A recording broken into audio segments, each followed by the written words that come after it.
quick little how to build using Spectra today in this tutorial. I want to show you how to build something I saw on a website that I thought looked nice. I was on Circle's website and they launched this new Discover section, which is not related to this tutorial. But here they had some of these like featured sections, like learn from the best type thing. And in each of these different pages, for example, open this one up in a new tab, they had this little header section where it was like this single container here with like a header section within it, a little image here that seemed to have like a cutout outline from the photo above it with like a title and then the ability to share something or have a call to action. The rest of the page is kind of irrelevant, but I was really wanting to focus on this top part. Another example here is one that they had for Pat Flynn. Although this is also an image in the background, I'll point out, I thought I could just do this in Spectra so that it could be something that could be edited on the fly. So here's what I built in Spectra. It's pretty much the exact same thing, just some placeholder stuff with some placeholder colors and content. And if we open it up into the Spectra editor here in WordPress, I want to show you how I've broken this out inside of the list view here. Everything is all within one container. Inside of that one container, I have two more containers, one for the top part, which is in my example, this blue area, and one for the bottom part, which contains everything else like the image and the text here. So if I expand out everything here, you can see just how simple this is to build. And we're just using some things like negative margin, two containers, creating the effect of things being all contiguous, even though they're separate. So I want to walk you through step by step how I built this. If nothing else, maybe you'll pick up a few tips along the way for how to use Spectra, which is my builder of choice inside of the WordPress environment.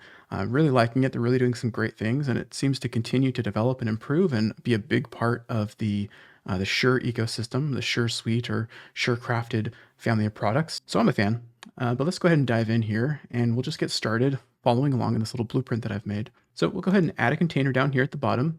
Oops, it added it inside of my other containers. We'll drop it down here.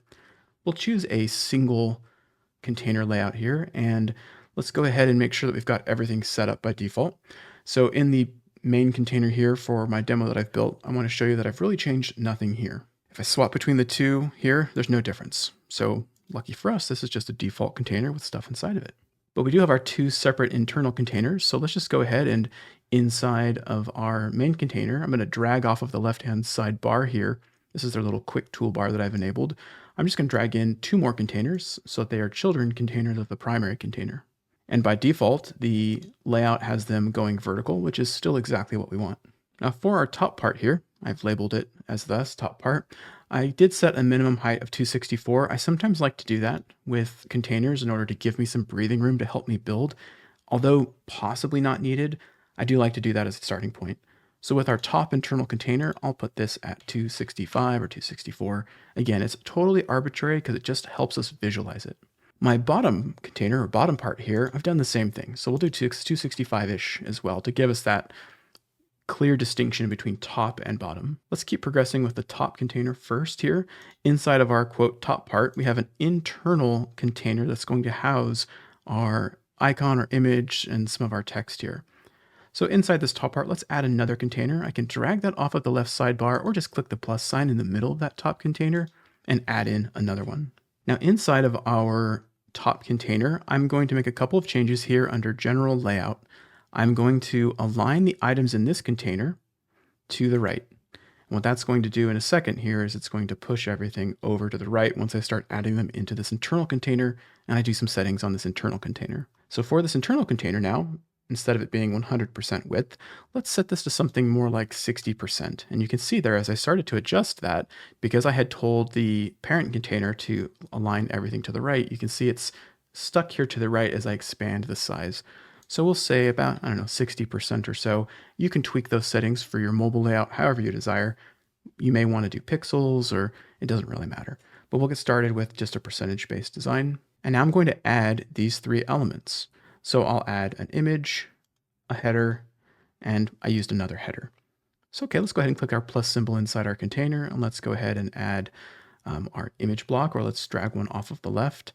We'll drag it in there. We'll use our media library. We'll select our rocket here, and then we'll add in two separate headers. Drag that in. You can drop it right below our image, and we'll drag another one in, or I could have duplicated that block as well. Now for this header, I've chosen an H2, and if I look under style, I have made a color change, but nothing else. So I'll select this header. I'll leave it as our H2. I did align it to the right though. So under our header here with it selected, if I go to general, I'll align that to the right, and I'll do the same thing with my image. I'll align my image to the right as well, which you can see is what I have up here. While I'm at it, I'll align this headline to the right. I'll go ahead and I'll copy the text from the header and the text from our header/subheader, but the second one's not an H2. And although I'm using a header block, I'm not using a header tag. I'm using a div tag just because I've stripped all the styling off of it. I found it a little bit easier for me. So I'm going to assign it to the div tag, which immediately makes it just the paragraph font. But I'm going to set the typography here, or in the typography settings under Style Typography. I'm going to click that little pencil. I'm going to set this to size 32. And for line height, you can do, let's see, what did I do on mine? Line height, I didn't even set it. So there it is. That's exactly like it is. You could set this a little bit higher if you wanted it to be like 1.1 or 1.2 is typically a good place to be. We'll stick with 1.2. All right, things are coming along a little bit. I've got my rocket here. I made that one a little bit smaller, roughly about 100 by 100. It's currently 150 by 150. I could readjust this to 100 by 100. Makes it nice and small like that. Now let's go ahead and change the color of our container here for our internal or upper container. And while I'm at it, let's rename these to help us stay organized. So this container here, we're going to click rename. I'll make mine called tutorial just to distinguish it from the one above. We'll call this tutorial top part. I'll click save. And this container will be tutorial. I'll click the three dots, rename, tutorial bottom part. All right, so let's set the background color here of our tutorial top part. Let's set that to background under style background. Click the little paintbrush for color. I find it helpful when you hover over these. We'll set this to a color. We'll set this to be that brand blue that I use. And now it makes it more obvious that the font color is incorrect. So I'll click on the headings individually, go to color, and I'll set that to white. And then I'll just click into the text here and click color and set that to white. Something I like about the Spectra editor is that it's very sticky. So like if I click between elements, if they share that same setting in common, I will already be there when I click on it, which is super helpful. Let's go ahead and set some spacing now as well. We changed the color, but let's go to Style, scroll down with our tutorial top part selected. Let's set padding of roughly 40 pixels. And while we're also at it, notice that in our example here, and if I swap back here, it's a little more obvious. Notice that the top corners here are rounded. But now recall how we've built this. We have a top container and a bottom container. Notice that the bottom right and the bottom left corners of this top part are not rounded. And the same in the inverse is true about the bottom container. So let's come in here with our tutorial top part container selected. Let's go to border and let's set a radius, that's the corners. We'll uncheck or unselect that little link so they're no longer linked. For the top, we'll do 12. And we're down here. For the top, we'll do 12, and for the right, we'll do 12. Rather than it saying top left, top right, it's top right, bottom left. Hopefully that makes sense for you. And we'll do the inverse down here with our tutorial bottom part selected. We'll do, we'll uncheck the link, we'll do bottom 12, left 12. You can kind of see there, I don't know if you can see it on the video, but they've kind of rounded the corners nicely. All right, so that's kind of given us that look of a split container with the top being a color and the bottom being empty. We do need to add our border though. So we'll go ahead and grab my color that I used on this one. I used this color, D4. Let's go ahead and grab our bottom part container. We're going to set a border of solid with a width of 1 and look just below it here to color, and we'll make that the D4 color. And that gives us our very, very subtle, again, possibly hard to see on the video, but that gives us our subtle outline here of our bottom container. Also, before I go too much further, I want to get my spacing set up for this rocket and these headlines here. So under the image, I'll select it and go to Style. Actually, it looks like I probably did all that spacing here under this text spacing. Yeah, bottom 20, top 20. So I'll select our middle headline here. I'll do a margin of 20 on the top and a margin of 20 on the bottom. This gives us more breathing space, and it also will help us define the total height that we need for our image, which overlaps this bottom and top section here. Before we start tweaking that though, let's go ahead and add in, just like we have in our main example up here, an internal container, again, just like we have on our top part. I'll add another container here, and this container will be very similar to the container that we have up here at the top. This container is on the right and this container is on the left. So to get started on this one, I did a pixel max on this one. I did a max of like 385 pixels and something like that effect. And then I did a height just to get us started of like 200, right? Something that we can play with here. And let's go ahead and start filling up our container with our four items. We have our picture, we have our headline, our second headline, or our paragraph text. Either one's fine. And then our buttons. So let's go ahead and open this up. Let's add in an image. A quick little trick, if you're not aware, you can select a current image here and you can hit replace.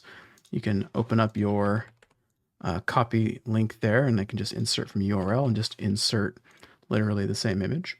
I'll drop in 2 headlines and a button. So we'll go ahead and drop in headline number 1.